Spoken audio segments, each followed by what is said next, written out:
பரவாயில்லை, ஆனால் திருநீறு பூசிய ஒருவரின் நெற்றியை தினமும் பார்த்தால் உன் வறுமை நீங்கும் என்று சொல்லி கிளம்பினார். அவன் மனதில் பூச தேவையில்லை, பார்த்தாலே போதும் என்று முடிவு செய்தான். அடுத்த நாள் அதிகாலையில் வீட்டின் எதிரில் திருநீரணிந்து அதிகாலை மண்ணெடுக்கச் செல்லும் குயவரின் நெற்றியை தரிசிக்க வேண்டும் என முடிவு செய்துவிட்டு அதிகாலை எழ வேண்டும் என்று உறங்க சென்றான். அதிகாலை எழுந்து தெருமுனையில் குயவரின் நெற்றி திருநீரை காண காத்திருந்தான். ஆனால் அதிகாலையில் குயவர் ஏற்கனவே புறப்பட்டு விட்டார். பரவாயில்லை, மண்ணெடுக்கும் இடத்திற்கே போய் பார்க்கலாம் என வயலுக்கு சென்றான். நாம் மண்ணெடுக்கும் இடத்திற்கே சென்று அவரின் நெற்றி விபூதியை தரிசனம் செய்யலாம் என எண்ணியவாறு வயலை நோக்கி நடந்தான்.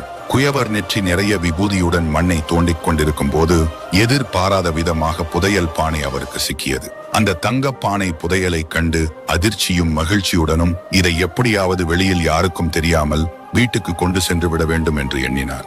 ஆனால் பானை இருவர் சேர்ந்தால்தான் தூக்க முடியும் என்ற அளவிற்கு எடை கனமாக இருந்தது. யாராவது